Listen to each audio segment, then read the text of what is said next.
जिस खालिस्तान को गांधी और नेहरू परिवार के द्वारा पैदा किया गया उसे कांग्रेस पार्टी शायद भूलना नहीं चाहती। इसीलिए कांग्रेस पार्टी ने भिंडरानवाले के बाद एक नया खालिस्तानी संत ढूंढ लिया है, जिसका समर्थन कांग्रेस पार्टी के एमपी करते हैं, कांग्रेस पार्टी के पूर्व मुख्यमंत्री करते हैं।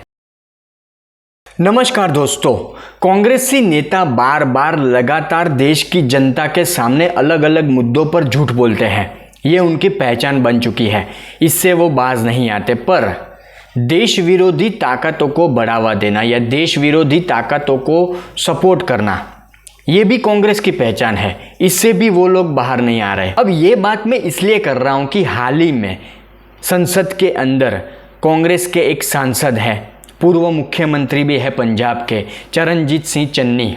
इन्होंने अमृतपाल सिंह के समर्थन में कुछ बातें रखी। इनके हिसाब से अमृतपाल सिंह को रिहा कर देना चाहिए क्योंकि वो चुनाव जीत कर आए हैं। चरणजीत सिंह चन्नी जो कांग्रेस की तरफ से जालंधर से सांसद चुने गए हैं, वो लोकसभा में कहते हैं कि एक चुने हुए सांसद को जेल में बंद करके रखा गया है, ये अभिव्यक्ति की आज़ादी के खिलाफ है। 20 लाख लोगों द्वारा पंजाब में मेंबर पार्लियामेंट चुना गया और वो एनएस से लगाकर अंदर रखा हुआ है। फ्रीडम ऑफ स्पीच, उसकी कंस्टिट्यूएंसी के लोगों की बात यहां नहीं रख पा रहे, ये भी इमरजेंसी है। बोलिए, हद होती है सोच और विचारों की। अमृतपाल सिंह कौन है?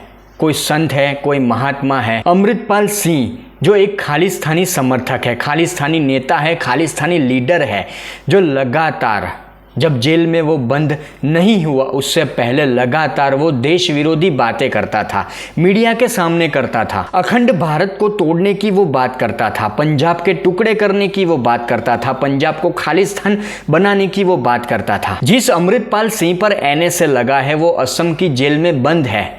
उसे कांग्रेस के सांसद, पंजाब के पूर्व मुख्यमंत्री चरणजीत सिंह चन्नी छुड़वाना चाहते हैं, रिहाई की मांग करते हैं, अभिव्यक्ति की आज़ादी की बात करते हैं। सोचने और समझने वाली बात है कि अमृतपाल सिंह जेल जाने से पहले पंजाब को खालिस्तान बनाने की बातें करता था, देश के टुकड़े करने की बातें करता था। वो अमृतपाल सिंह अब सांसद के तौर पर चुना गया है। अगर वो जेल से बाहर आता है, उसकी रिहाई होती है, तो वो क्या करेगा? पर कांग्रेसी नेता ये सब कहाँ सोचते हैं? कांग्रेसी नेताओं का एक ही फंडा है, देश विरोधी ताकतों को सपोर्ट करना, झूठ बोलना। अब कांग्रेस के सांसद चरणजीत सिंह चन्नी अमृतपाल सिंह की बात करते हैं, अमृतपाल सिंह के सपोर्ट में बात करते हैं, उसकी रिहाई की बात करते हैं, तो उन्हें ज़रा भिंडरानवाले के बारे में सोचना चाहिए। भिंडरानवाले जो खालिस्तानी एक बड़ा लीडर माना जाता था, उसका इतिहास आप गूगल पर सर्च कीजिए, आपको सारी जानकारी उसके बारे में मिल जाएगी। इसके बारे में कांग्रेस के सांसद को सोचना चाहिए कि जिस भिंडरानवाले को कांग्रेस ने पैदा किया, वही भिंडरानवाला, यही भिंडरानवाले कांग्रेस के लिए नासुर बन गया था। भारत को खंडित करने के मंसूबे रखने वाला ये भिंडरानवाला पंजाब को देश की शेष भूमि से काटने के लिए हथियार उठा चुका था। लेकिन ऑपरेशन ब्लू स्टार में भारतीय सेना ने अमृतसर स्थित स्वर्ण मंदिर में घुसकर उसे मार गिराया था। इसके बाद देश में क्या हुआ ये कांग्रेस को याद करना चाहिए। कांग्रेस पार्टी के साथ क्या हुआ ये कांग्रेस पार्टी को याद करना चाहिए। ये चरणजीत सिंह चन्नी जो बयान देते हैं अमृतपाल सिंह को लेकर, खालिस्तानी नेता को लेकर, उनको इस बारे में सोचना चाहिए कि ऑपरेशन ब्लू स्टार के तहत भिंडरानवाले को मौत के घाट उतारा गया। उसके बाद अक्टूबर 1984 में तत्कालीन प्रधानमंत्री इंदिरा गांधी, फिर अगस्त 1986 में पूर्व सेना अध्यक्ष अरुण श्रीधर वैद्य और अगस्त 1995 में पंजाब के तत्कालीन मुख्यमंत्री बेअंत सिंह की हत्या हो गई थी। मतलब देश के दुश्मनों को खड़ा भी कांग्रेस करती है, फिर वही आतंकी कांग्रेस के लिए नासुर बन जाते हैं। और अमृतपाल सिंह को लेकर कांग्रेस के ये सांसद चरणजीत सिंह चन्नी बड़ी बड़ी बातें करते हैं, अमृतपाल सिंह का समर्थन करते हैं। चरणजीत सिंह चन्नी कहते हैं कि अभिव्यक्ति की आज़ादी होनी चाहिए।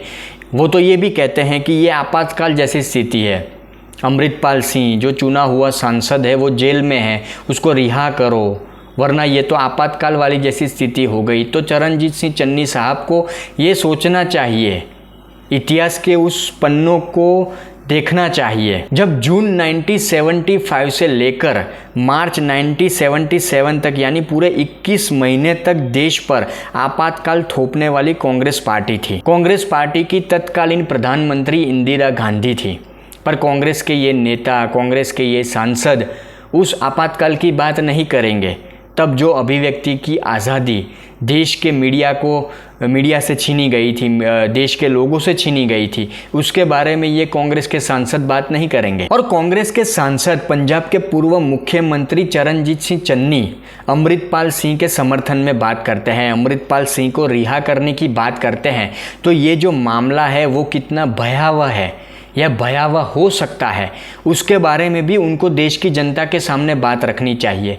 बिना सोचे समझे वो संसद के अंदर खड़े होकर अमृतपाल सिंह के बारे में बात करते हैं, समर्थन करते हैं, पर आगे अगर अमृतपाल सिंह को रिहा कर दिया गया तो भयावह स्थिति कैसी हो सकती है, उसके बारे में भी उनको सोचना चाहिए, बात करनी चाहिए। अब आप सोचिए कि 2800 किलोमीटर दूर, पंजाब से 2800 किलोमीटर दूर जेल में बंद है अमृतपाल सिंह, पर वहाँ से जेल में बैठे बैठे बिना चुनाव प्रचार किए वो अपक्ष उम्मीदवार के तौर पर जीत जाता है। जेल में बंद अमृतपाल सिंह आम आदमी पार्टी, कांग्रेस, भाजपा, अकाली दल जैसी पार्टियों को मात देता है। और जिस लोकसभा सीट से अमृतपाल सिंह जीत कर आया है वहां पर 4 जिला लगते हैं, 9 विधानसभा लगती है। आप सोचिए कि पंजाब के 4 जिला, वहां के लोगों ने अमृतपाल सिंह को चुना सांसद के तौर पर।